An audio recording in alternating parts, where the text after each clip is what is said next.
Hey guys, Mr. Nace is going to talk to you about U.S. History TEKS 10A, so let me read it to you. Describe Richard M. Nixon's leadership and the normalization of relations with China and the policy of détente.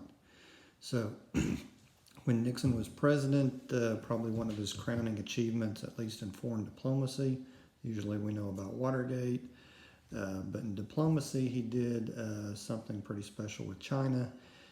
He reached out and engaged and took a trip to China in 1972. Now, as Secretary of State, Henry Kissinger called this like triangular diplomacy. And it's basically the thought behind it was you've got the Soviet Union, which is communist, you got China, which is communist. These are huge places. Then you've got us. And the best thing we could probably do is to try to engage, maybe make some connections with China, that may help to kind of split them a little bit, and maybe China could even be a bridge between us and the Soviet Union. And that did work. Later we would have some nuclear treaties, reduction arms treaties, thankfully to the Chinese kind of brokering or mediating between us and the Soviet Union.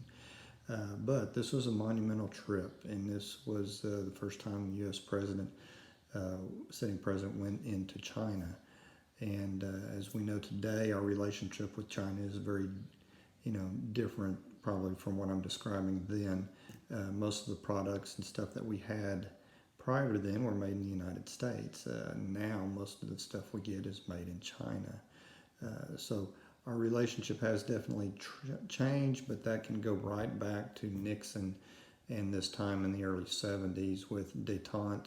And, it's an effort to make a broach or reach out and work together with another country that maybe you don't have the best relationship with. So that is U.S. History TEKS 10A.